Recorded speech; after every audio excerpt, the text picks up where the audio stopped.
आज के सत्संग का जो पहला विषय है वह 5 विकारों में से एक विकार लोभ। सद्गुरुदेव महात्मा मंगत राम जी महाराज ने ग्रंथ श्री समता प्रकाश में हम सभी के लिए 5 विकार बड़े दुखदाई हैं हम सभी को बताया है। और ये एक नहीं, पूरा संसार इन 5 विकारों से जल रहा है। गुरुदेव कहते हैं 5 विकार महा दुखदाई, जले सकल संसारा, परमारथ प्रतीत बिन नहीं जीव पाई निस्तार। तो जो 5 विकार हैं उसमें हम और आप ही नहीं बल्कि पूरा संसार जल रहा है। जले सकल संसार। 5 विकार में काम, क्रोध, मोह, लोभ और अहंकार। आज का जो विषय है वो इन 5 विकारों में से एक विकार लोभ यानी लालच। दास इस विषय पर संगत के सम्मुख कुछ विचार रखने की कोशिश करें। हम आमतौर पर समझते हैं कि धन दौलत को इकट्ठा करना या धन के प्रति जो लालसा बनी हुई है, जो लालच बना हुआ है, यही लोभ है। योग चिंतामणि में लोभ की क्या परिभाषा हम सभी के लिए दी है, क्योंकि शास्त्र की ही बात सर्वमान्य होती है। वहाँ कहते हैं किसी प्रकार का सुख देने वाली वस्तु के संबंध में मन की ऐसी स्थिति को जिसमें उस वस्तु के अभाव की भावना होती है और प्राप्ति की इच्छा जाग पड़े, उसे लोभ कहते हैं। किसी प्रकार की सुख देने वाली वस्तु, चाहे वो कोई भी वस्तु क्यों ना हो, वो वस्तु जो सुख दे रही है तो उसके संबंध में मन की एक ऐसी स्थिति होती है कि उसकी लालसा होती है, क्योंकि वो सुख दे रही है। तो वो जो लालसा है वही लालसा एक इच्छा जगाती है कि हाँ मैं उसकी प्राप्ति करूं। तो वो लालसा आगे वर्णन में कहते हैं गुरु ग्रंथ साहिब में कि वो जो लालसा है वो बचपन से ही होती है। ये प्रकृति है, ये प्राकृतिक गुण है। देखो, एक बच्चे का जन्म होता है तो उसे चॉकलेट से, टॉफ़ी से, आजकल मोबाइल फ़ोन से लालसा बनी हुई है। वो जो इच्छा जागृत हो रही है उसकी, उस इच्छा के लिए वो कह रहे हैं कि वो इच्छा उसके लिए अभाव की भावना उत्पन्न होती है उसके मन में कि ये चीज़ मेरे जीवन में कमी है, इसमें मैं इसमें कमी महसूस कर रहा हूँ। और जैसे ही कमी महसूस करता है तो उसके प्राप्ति की इच्छा जो उसे जगती है, वही इच्छा उसकी लोभ की प्रवृत्ति को जन्म देती है, अर्थात वही लोभ है। यह परिभाषा योग चिंतामणि में थी।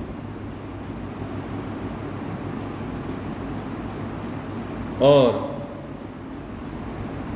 गुरु ग्रंथ साहिब में ये कहा गया कि बचपन से ही ये इच्छा पाई जाती है। दुनिया में कोई अछूता नहीं है। किसी को संतान की इच्छा है, किसी को दौलत की इच्छा है, किसी को पदोन्नति की इच्छा है, किसी को मान की इच्छा है। ये लोभ है। और फिर आगे कहा ये एक वो बीमारी है जिसकी तुलना अग्नि से की गई है, ये सब कुछ नष्ट कर देती है। यानी गुरु ग्रंथ साहिब में लोभ की तुलना अग्नि से की गई है, आग से की गई है।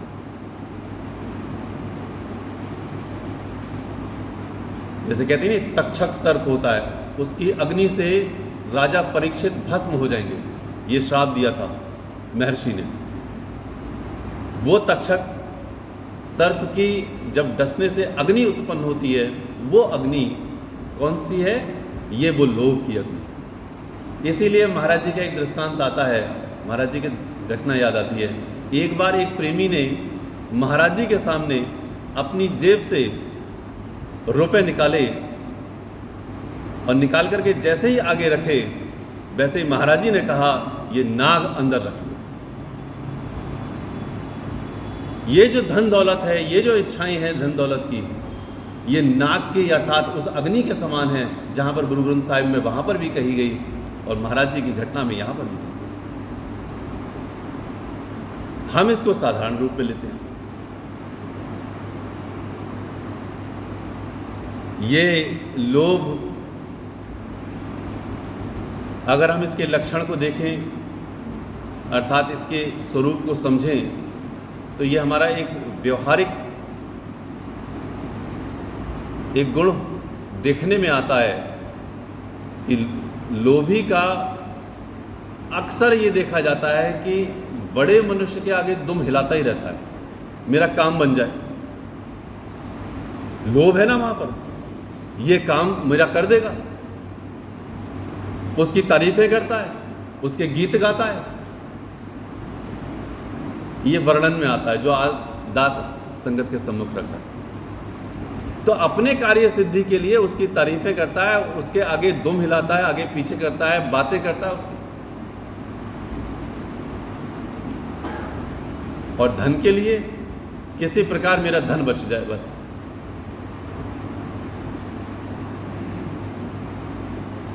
कंजूसी की प्रवृत्ति होती है उसकी।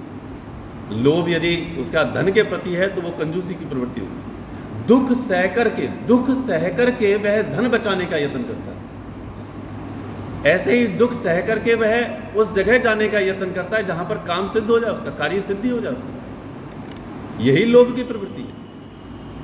भूखा रहता है, प्यासा रहता है, अगर रास्ते में कुछ खाने पीने को रहता है, पैसा खर्च ना हो जाए।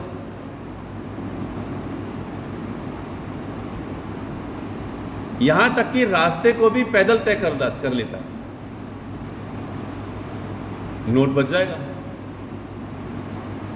और अपने ही मन को, अपनी ही बुद्धि में इस तरह से व्यक्त करता है, अपने आप को समझाने की सेहत भी बन जाएगी।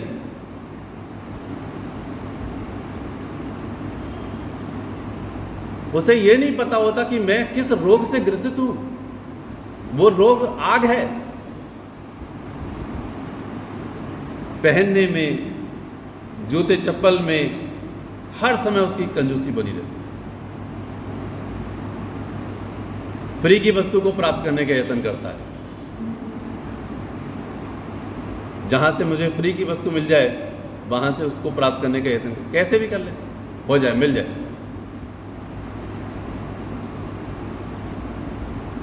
और जिसको वो खुश करना चाहता है अपने कार्य सिद्धि के लिए, उसको फ्री की वस्तु ज़्यादा से ज़्यादा देने की भी कोशिश करता है।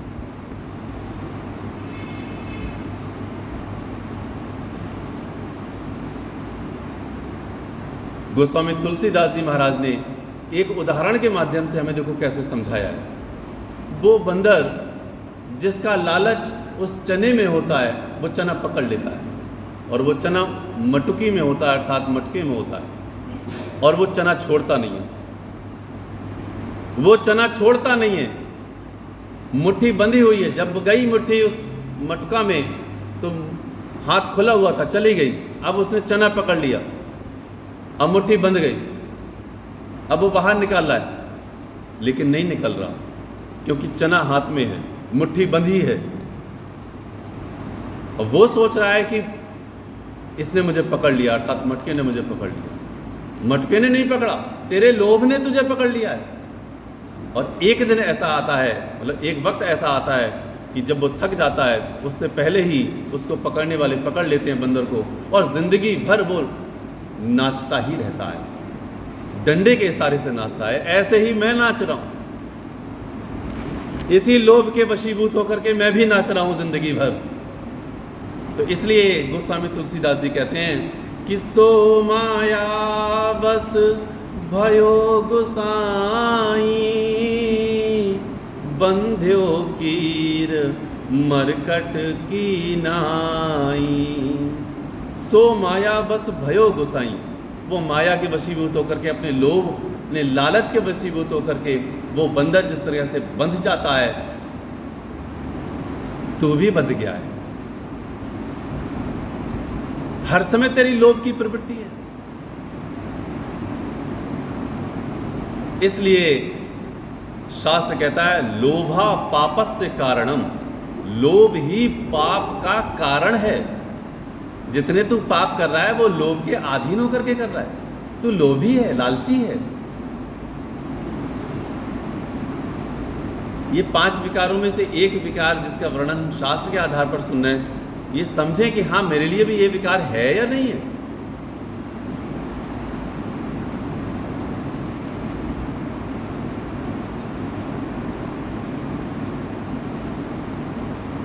तुलसीदास जी कहते हैं मनुष्य कितना भी ज्ञानी क्यों ना हो जाए, यदि लोभ है उसके अंदर तो वह मूर्ख के ही समान है। कहते हैं काम क्रोध मद लोभ की जौलों मन में खान, तौलों पंडित मूर्खों तुलसी एक समान।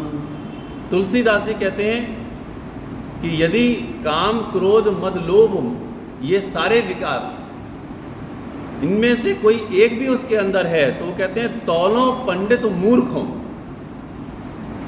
एक ज्ञानी और एक मूर्ख, वो दोनों एक ही समान, बिल्कुल एक श्रेणी में। और आजकल तो बड़ा बुरा हाल है, मंच से कहना नहीं चाहिए, बहुत गुरु हो गए हैं, लेकिन कबीरदास जी ने उनका हाल क्या बताया। गुरु लोभी शिष्य लालची दोनों खेले दाव, दोनों डूबे बाबरे चढ़ी पत्थर की नाव।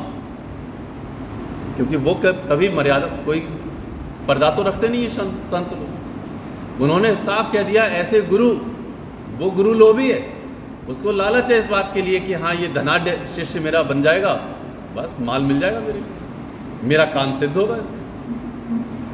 गुरु लोभी है, वो उसको पटाता घूमता है, ऐसे ही बड़े बड़े शिष्यों को बनाता घूमता है। और बना बना करके क्यों? क्योंकि उसका कार्य सिद्ध होगा, उसका जो उसकी इच्छाएं हैं, जो उसकी लोभ के अधीन होकर के उसकी जो अंदर कामनाएं जनित हैं वो उनसे पूरी हो जाएंगी उसको। तो गुरु लोभी लेकिन शिष्य भी लालची है। और शिष्य क्या सोच रहा है, मैं गुरु के शरण में आ जाऊं, गुरु बड़ा अच्छा है, और क्या होगा, गुरु मेरे सर पे हाथ रख देगा और मेरा कल्याण हो जाएगा, जो मेरा बिजनेस है, जो मेरी सर्विस है वो मेरी बड़ी और हो जाएगी। तो शिष्य भी लालची है, गुरु और पहले लालची है। तो कहते हैं दोनों खेले दांव, दोनों दांव खेलते हैं। लेकिन अगली लाइन में बता दिया कि दोनों डूबे बाबरे, वो दोनों ही डूब जाते हैं। क्योंकि वो कहाँ है, चढ़ी पत्थर की नाव, ये पत्थर की नाव पर चढ़े हुए हैं दोनों, वो दोनों ही डूब जाते हैं। और मुझे होश नहीं है इस बात का। हमारा सबका बड़ा उत्तम भाग्य है, सर्वोत्तम भाग्य है कि पूर्ण ऋषि मिले, महात्मा मंगत राम जी महाराज, संगत मिली, और संगत मिलने के बाद भी एक्सप्लेनेशन के लिए भी हमें मिले, अर्थात व्याख्या करने के भी सही मिल गए।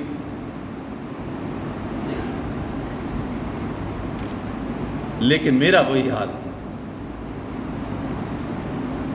तो हम इस विचार के लिए इन सभी वचनों के माध्यम से और इन वाणी के माध्यम से समझें कि कहाँ मैं कमी में खड़ा हूँ। गोस्वामी तुलसीदास जी इसका वर्णन उत्तरकांड में किस प्रकार करते हैं वो सुने। काम क्रोध मद लोभ परायन, निर्दय कपटी कुटिल मलायन। जो इन विकारों के अधीन होता है, काम क्रोध मद लोभ, परायण, जो इनके अधीन होता है, वो कहते हैं वो निर्दयी होता है, वो कपटी होता है, कुटिल होता है। और पलायन कहते हैं वह अवगुणों का घर होता है, क्योंकि वो अंदर से कुछ और ऊपर से कुछ और होता है। उसका वर्णन देखो, आगे आते हैं कि झूठ ही लेना झूठ ही देना, झूठ ही भोजन झूठ चबैना। वो झूठ की टाटरी पर बैठा हुआ होता है लोभी मनुष्य, वो झूठ बोलता रहता है, आपके उन गुणों का बखान करता रहता है, उन अवगुणों के बारे में कहता नहीं है जो आपके अंदर छिपे हुए हैं, क्योंकि उसे अपनी कार्य सिद्धि करनी है भैया। इसलिए कहते हैं झूठ ही लेना झूठ ही देना, उसका झूठ ही भोजन होता है, क्योंकि वो तुम्हारे पास अपने लिए आया है, तुम्हारे वास्ते नहीं आया है। वो लोभी मनुष्य, वो लालची है। इसलिए कहते हैं कि बोल ही मधुर वचन तिजिम मोरा, खाही महा आही हृदय कठोरा। गोस्वामी तुलसीदास जी कैसा वर्णन कर रहे हैं, एक उदाहरण के माध्यम से बताते हैं। कहते हैं बोल ही मधुर वचन जिम मोरा, बड़े मीठे मीठे वचन बोलता है। और एक उदाहरण दिया, खाही महा अहि हृदय कठोरा। यहाँ उदाहरण आता है मोर का। खाही, मोर इतना सुंदर होता है, अगर वो नाचता है तो सब उसको देखने के लिए लालायित होते हैं। जंगल में मोर नाचा और नाच रहा है, तो उस दृश्य को देखने के लिए सब इंतजार भी करते हैं। कितना सुंदर होता है, कितना रमणीक होता है। लेकिन गोस्वामी तुलसीदास जी कह रहे हैं उसका जरा भोजन पता है आपको, उसके अंदर कितना हृदय कठोर होता है। वो सर्प जैसे विषैले जंतु को खा जाता है, जो तुम्हें सुंदर प्रतीत हो रहा है। इसीलिए महाराज जी कहते हैं ये संसार देखने में अति सुंदर है, परंतु अंदर से विष के समान है। ये महाराज जी की वचन। मैं इसी संसार को अपने गले से लगाए पड़ा हूं, और इस संसार के सारे विकार मेरे अंदर समाये हुए हैं। और मैं सोच ये रहा हूं कि मैं संगत से शामिल हो गया, मेरा नाम जुड़ गया, मैं महात्मा मंगत राम जी महाराज का शिष्य हूं, मैं प्रभु की भक्ति करता हूं, सुबह जाता हूं, शाम को करता हूं। लेकिन वो कह रहे हैं भैया तू ऊपर से कर रहा है, तो अंदर से जो विकार हैं उनके बारे में तू सोच। तेरी दुविधा, तेरा दुख अंदर से है, बाहर से नहीं है। तो जो लोभ की टाटरी पर बैठा है, इसलिए कहते हैं बोल ही मधुर वचन जिम मोरा, खाही महा अहि हृदय कठोरा। शास्त्र कैसा उदाहरण दे रहे हैं। इसीलिए हमें इस विकार को बहुत ध्यान से समझना चाहिए।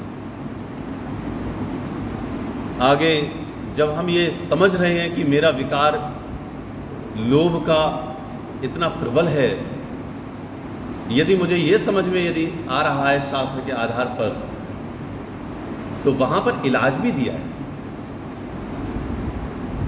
अगर रोग है तो रोग का इलाज भी है। तो सबसे पहले कहते हैं गुरु कहनी कछु और है, सिख माने कुछ और, मंगत लोभ की टाटरी कह विद होवे चूर।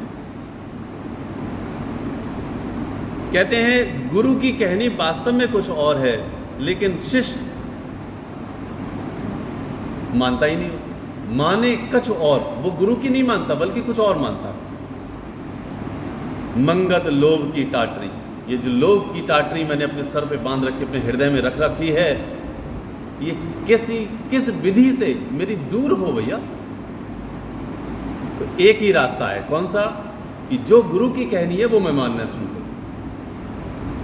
गुरु की कहनी मानना शुरू कर दूंगा, मेरे अंदर से जो विकार हैं वो ऑटोमेटिकली अर्थात स्वतः ही कम होने लगेंगे, और एक दिन ऐसा आएगा कि सारे विकार खत्म हो जाएं। और बड़ा सरल रास्ता है, कठिन नहीं है, सरल रास्ते हैं। कैसे रास्ते सरल हैं? देखो, जो पहले ही लाइन में दास ने सबसे पहले जो विचार की शुरुआत की थी, वहीं से समझें कि 5 विकार महा दुखदाई जले सकल संसारा। लेकिन दूसरी लाइन में उत्तर दिया है, परमार्थ पर तीत बिन नहीं जीव पाए निस्तार। तो परमार्थ का रास्ता है, और कैसे रास्ता दिया है परमार्थ का, वो एक एक वचन करके और समझें, तब हमें समझ में आएगा। ग्रंथ श्री समता विलास में एक वचन महाराज जी ने दिया, धन मन तन तीनों को सेवा के मार्ग में लगाने से जीव सब विकारों से अर्थात काम क्रोध मोह लोभ और अहंकार से छूट जाता है और अविनाशी खुशी को हासिल कर लेता है। इस वास्ते सेवा ही परम धर्म और कल्याण का मार्ग है।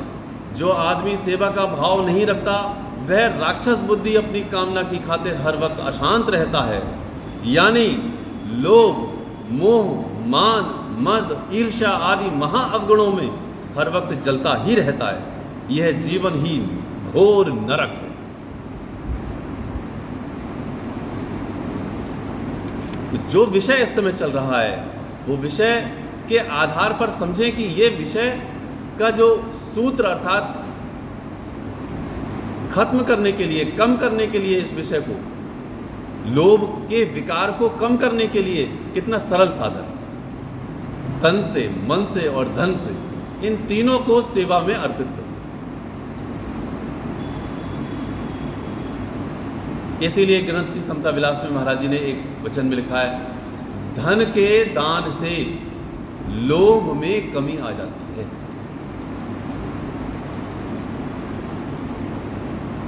यानी दान से लोभ में कमी आ जाती है। जो वस्तु मुझे अच्छी लग रही है, मैं जिसकी प्यास को खुद लेकर के घूम रहा हूं और न जाने कितना यत्न करता हूं, तो महाराज जी ने कहा कि तुम्हें यदि मीठा पसंद है, उदाहरण आता है उसमें, तो लाओ मीठा और उसमें से एक पीस उठाओ या आधा पीस उठाओ और खाओ उसे, और बाकी पूरा का पूरा डिब्बा तकसीम कर दो, बांट दो। जो तुम्हें सूट पसंद है वो लो खुद और दूसरे को भैया दान कर दो। जो मुझे शर्ट पसंद है, जो मुझे चप्पल जूते, जो भी वस्तु मुझे पसंद है, उसको लो और उसको तकसीम कर दो, अर्थात बांट दो। एक दिन ऐसा आएगा कि स्वतः ही मेरे अंदर जो लोभ की प्रवृत्ति है वो कम हो जाएगी। जो मैं धन कमाने के लिए दिन रात यत्न करता हूं, वहां मेरी सोच आ जाएगी, यहां धन में सुख नहीं है बल्कि ईश्वर में ही सुख है। तब वो कहेगा, सत संपत्ति के कारण यत्न करो दिन रात। वो ये सोचेगा इस बात पे, बोले बात सही है, मैं संपत्ति की खातिर दिन रात यत्न कर रहा हूं, लेकिन संपत्ति की खातिर नहीं करनी है, सत संपत्ति की खातिर दिन रात यत्न करना है। क्यों? मंगत बसेरा 2 घड़ी उठ चलना प्रभात। केवल 2 घड़ी का बसेरा है, यहाँ पर पता नहीं कब आंखें बंद हो जाएं। ये सारा का सारा धन दौलत समाज, मेरे कुटुंब, मेरा परिवार, ये मैंने जितना एम्पायर खड़ा किया है, मैं जितना इससे मोह और लोभ करता हूँ, ये सारा का सारा यहीं रखा रह जाए। इसीलिए सत्संपत्ति के कारण दिन रात यत्न करना है, सुबह को छोड़ना नहीं है सिमरन। बाकी दुनिया के कोई काम छूट जाए, लेकिन सिमरन नहीं छूटना चाहिए। इसलिए ग्रंथ श्री समता विलास में देखो क्या लिखा, लोभ के लिए भी यही बात कही गई है। कहते हैं, सिमरन से विकारों में कमी आती है, सिमरन से विकारों में कमी आती है। तो हम अपने यदि विकारों को कम करना चाहते हैं तो सिमरन करें। भगवान कृष्ण ने गीता में इन्हीं विकारों में जो लोभ का विकार है उसके लिए श्लोक भी दिया, वो भी सुने। भगवान कृष्ण 16वें अध्याय में 21वें श्लोक में कहते हैं, त्रिविधम नरकस्य इदम द्वारम नाशनम आत्मनः कामः क्रोधः तथा लोभः तस्मात् एतत् त्रयम् त्यजेत।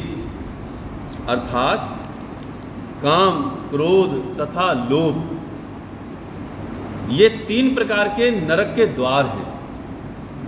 मैं यदि लोभी हूं तो मैं नरक के द्वार पर खड़ा, कामी हूं, मैं क्रोधी हूं, तो समझ लीजिए कि हम नरक के द्वार पर खड़े हैं। ये तीनों नरक के द्वार हैं, आत्मा का नाश करने वाले हैं, अर्थात उसको अधोगति में ले जाने वाले हैं। अतएव तस्मात्, अतएव इसलिए इन तीनों को त्याग देना चाहिए। तो त्याग की विधि, यहाँ तो सूत्र दिया हुआ है, त्याग की विधि महाराज जी ने कितनी सरल विधि बताई है। इसलिए कहते हैं कि अनर्थों के मूल और नरक की प्राप्ति से होने वाले ये जो काम, क्रोध, लोभ हैं, ये सब नरक के द्वार बताए हुए हैं। इन सभी द्वारों, जो नरक के द्वार हैं, इनको हम सब भगवद आज्ञा अनुसार, एक शब्द आता है इसमें, अपने उद्धार के लिए भगवद आज्ञा अनुसार वर्तना ही अपने कल्याण का आचरण करना है। बाकी मेरा कल्याण और किसी में नहीं। तो गीता में सूत्र के आधार पर समझाया गया, महाराज जी ने वर्णन करके समझाया, लेकिन मैं अभागा इन विकारों में लपेटा, इन विकारों को और लपेटे हुआ हूं, बजाय इसके कि मैं इन विकारों से निवृत्ति हासिल करूं।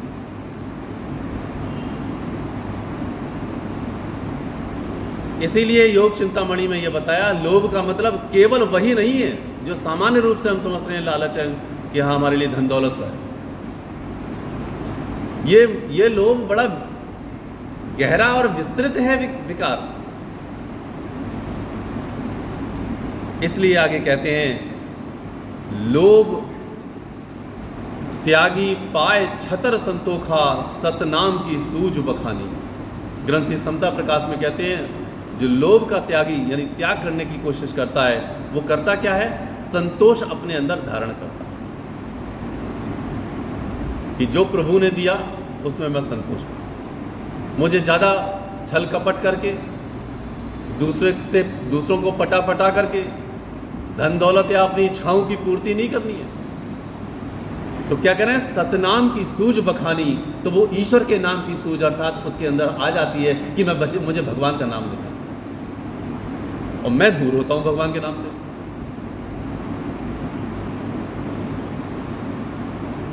काम ही नार प्यार जिमे लोभई प्रिय तिन राम, तिम रघुनाथ निरंतर प्रिय लागहु मोहि राम। लोभी को दाम बड़ा प्रिय होता है, और गोस्वामी तुलसीदास जी कहते हैं कि इतना प्रिय होता है कि यदि उसके पास धन दौलत की पोटली हो तो उस पोटली को वो छोड़ता नहीं है। और ठीक वैसे ही जैसे एक लोभी मनुष्य यदि दलदल में या तालाब में किसी में गिर भी जाए, ये उदाहरण दिया था गोस्वामी तुलसीदास ने, तो वो अपनी धन दौलत की पोटली को ऊपर उठा लेता है, और यदि वो डूब भी रहा है तो वो अपने सर पर रख लेता है, और वो दलदल में एक बार ऐसा फंस जाता है कि वो धन दौलत ऊपर रखी रह जाती है और वो नीचे डूब करके मर जाता है। ये वो लोभ की टाटरी है जो तेरे सर पर रखी हुई है। इसलिए हम सभी को इस लोभ की टाटरी को महाराज जी के इन नियमों के आधार पर कि अपनी सादगी का नियम अपनाएं, जिससे इच्छाएं कम होती हैं। इच्छाओं को कम करने का नाम है, अर्थात लोभ कम हो जाएगा। और मूल रूप से जो सूत्र दिया वो केवल और केवल सेवा का दिया कि तन मन धन इन तीनों को सेवा के मार्ग में लगाने से जीव सब विकारों से छूटकर अविनाशी खुशी को हासिल कर लेता है। इस वास्ते सेवा ही परम धर्म और कल्याण का मार्ग है। हम सभी को सेवा में तन मन धन से समर्पित होकर के जुट जाना चाहिए। और ये सेवा एक नहीं, न जाने कितने रूप में होती है। दास अंत में कहेगा, जैसे कहते हैं हम यदि वक्त पर आते हैं, तो प्रेमी जी समझाते हैं, वक्त पर यदि हम आते हैं तो डायरेक्ट इंडायरेक्ट नहीं बल्कि प्रत्यक्ष रूप से दूसरों के लिए संदेश दे रहे हैं हम कि हमें भी वक्त पर आना चाहिए। जो वक्त पर आ जाता है और जो लेट आने वाला व्यक्ति है, वो लेट आने वाला व्यक्ति देखता है, अरे मेरे से तो बहुत लोग पहले आए हुए हैं, मुझे भी वक्त पर आना चाहिए। ये भी सेवा है। सत्संग में नियमित आना, यह भी सेवा है। तुम हर वक्त सेवा कर रहे हो, सेवा करने की कोशिश तो करो, नियमों का पालन करने की कोशिश करो, सेवादार बनो। लेकिन इसके विपक्ष में यदि तुम और हम सेवा नहीं करते तो वो क्या कह रहे हैं, जो आदमी सेवा का भाव नहीं रखता वह राक्षस बुद्धि अपनी कामना की खातिर हर वक्त अशांत रहता, अशांत ही रहेगा। जो इस मार्ग पर नहीं चलेगा वो दुखी, अशांत, बेचैन रहेगा ही रहेगा। और देख लीजिए क्या हाल है हमारा। इसलिए कहते हैं किसी पलक भी अपने मन में उदारता नहीं पाता, स्वार्थ अंधकार ही काल स्वरूप है और बार बार जीव को असत भोगों में भरमाता है। इससे छूटने के वास्ते सेवा रूपी खड़ग ही अति सुखदायी है। वह मानुष कभी अब असली खुशी को हासिल नहीं कर सकता जिसके अंदर पर का हित और पर की सेवा नहीं होती। इसलिए इस विषय को हम गहराई से समझें और समझ करके अपनाएं ताकि हमारा लोक कल्याण अपना